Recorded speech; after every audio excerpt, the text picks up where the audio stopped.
Edward Calderwood was just getting dressed as the servant knocked. "Come in," he called in his stern voice. "Sir, there's a man at the front door asking for a meeting with you." The man with the short brown hair looked out the window. The rain was pouring heavily, and Edward was sure no coat would stay dry in such conditions for long. He wasn't eager to meet unappointed guests, but he was a gentleman, and his mother had taught him manners. "Beg him inside and make some tea. I'll be there shortly." The servant bowed his head and closed the door again.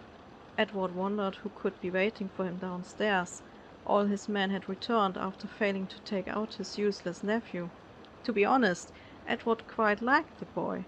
He was an honest and good man with manners and a clear picture of the world, and would he have been in another family, he would have made an excellent businessman. Yet in Edward's opinion, the occult was no place for full-hearted, good-natured boys. Demons were dangerous things and could only be controlled with a firm hand. He had often spoken to Aidan about how the family's heirloom should be in experienced hands, but his brother had been determined to have it his way. In the end, Edward had given up talking and had taken action. Not that it had helped. His brother could be very thick-headed. Being finished with combing his hair and moustache, the head of the Calderwood family went downstairs into the living room. The mansion was furnished like every wealthy family home in London. Expensive rugs, dark bookshelves and tables, a clean sofa showing no signs of usage, and paintings of locations of family members. His servant, going by the name of Mr. Hats, was just serving the tea in small cups. The strange man was sitting on the sofa with his back to the entrance. He stood up as Edward approached. "If I may introduce myself, my name is Samuel Johnson, and I am a priest of the Catholic faith." Edward examined the man in front of him, who seemed a good 10 years older than himself. Hair and beard were mostly grey. He wore a clerical shirt with the inserted tab collar and matching black pants. Coat and hat hung over the sofa's armrest. In his right hand he held an ancient-looking cane. "A father?" Edward asked, surprised. "What does the church want from an occultist? We aren't exactly on the same page." The stocky man sat down again. His movements were very smooth for an old cleric. Edward gestured for Mr. Hats to leave them alone, who inclined his head and disappeared without a word. "I am not here on account of the church directly." Edward raised one eyebrow in demand of further explanation. "You see," Father Johnson continued, "I met a man claiming to be Aidan Calderwood's son on my way.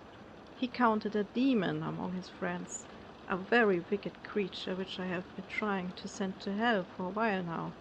But I see now that you are the head of the family." Father Johnson looked at Edward, who had sat down opposite of him. "And now you want my help," Edward assumed, taking a sip from his own tea. "I think we might be able to help each other. A demon running around with the Calderwood's reputation can't be in your favor." "It certainly is not," Edward muttered while stroking his beard, putting together a new plan to get rid of his nephew.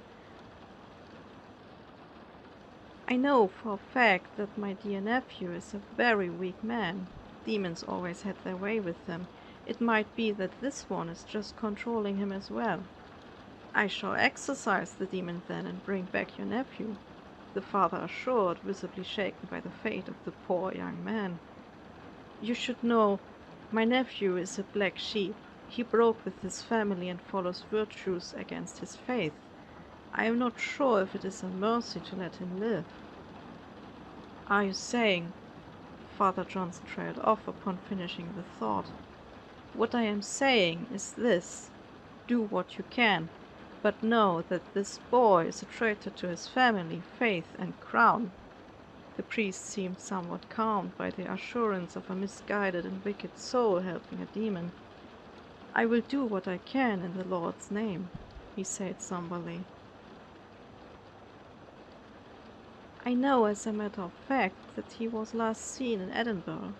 It might be a good idea to start there," Edward added with a faint smile curving his lips.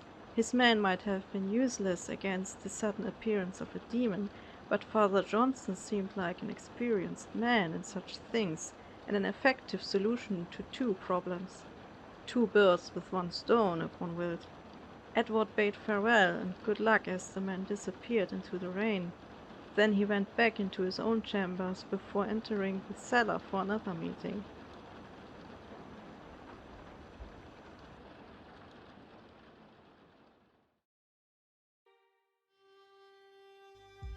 With nothing but a candle as light source, Edward went through the dark hallway connecting several chambers.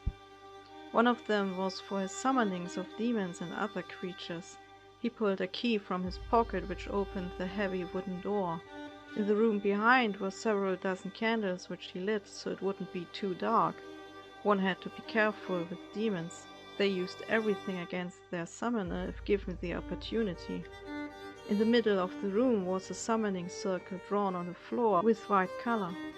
To make the spell work even better, Edward burned some incense that would channel his powers for that exact purpose. He had experimented a lot with it over the years and found out that demons are drawn especially to things like sulfur, charcoal, and a mixture of different resins, whereas sandalwood and myrrh warded them off, which explained why the church tended to use it.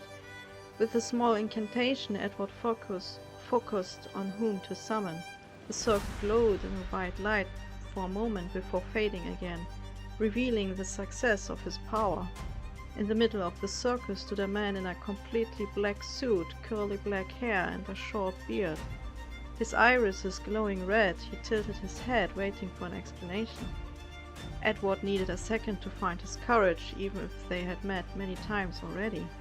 The evil aura coming from the creature still seemed to take all the warmth from him. He suppressed a shudder and avoided the burning eyes, piercing his entire being. It was as if one glance was enough for a soul to be dragged to hell, to suffer for all eternity. Even the candle's light seemed dulled in the presence of the entity in front of him. "Why so shy?" it asked in a deep voice that showed the true monstrosity behind the smooth face. "Did my presence make you forget how to speak?" He grinned, but to Edward it looked more like a grimace, something children expect to hide under their bed at night. "I have found a solution to your problem. A priest will take care of your rogue demon." Edward flinched as the entity's eyes glowed with anger for a moment before it spoke again. "You think a petty human clinging to my father's empty words is better suited than my own demons?" Everyone else would have begged pardon by now, but not Edward Calderwood. Satan was bound in the circle. He had the upper hand. If he gave in to fear now, the creature in front of him would find a way to control him and break free. Keeping his composure, he answered as monotone as he managed. "I do. Your demon died, my man lived. Both had faced the rogue you are looking for. I think he might have sympathies for humanity. He won't kill the priest, but the priest will send him to hell." The man in the circle grinned menacingly. "Once in hell, I will have him." Another chill ran down Edward's spine. He didn't envy the demon who was about to be punished by the most wicked creature in existence. "You did well, human." The deep voice boomed, seemingly in high spirits, before the circle glowed again as the devil went back to hell. Edward took a deep breath, wiping the sweat from his brow. It wouldn't be long now. Once the demon was in hell, the devil would have debt to pay. That was the opportunity he needed, making a deal without losing his soul. All he had to do was wait.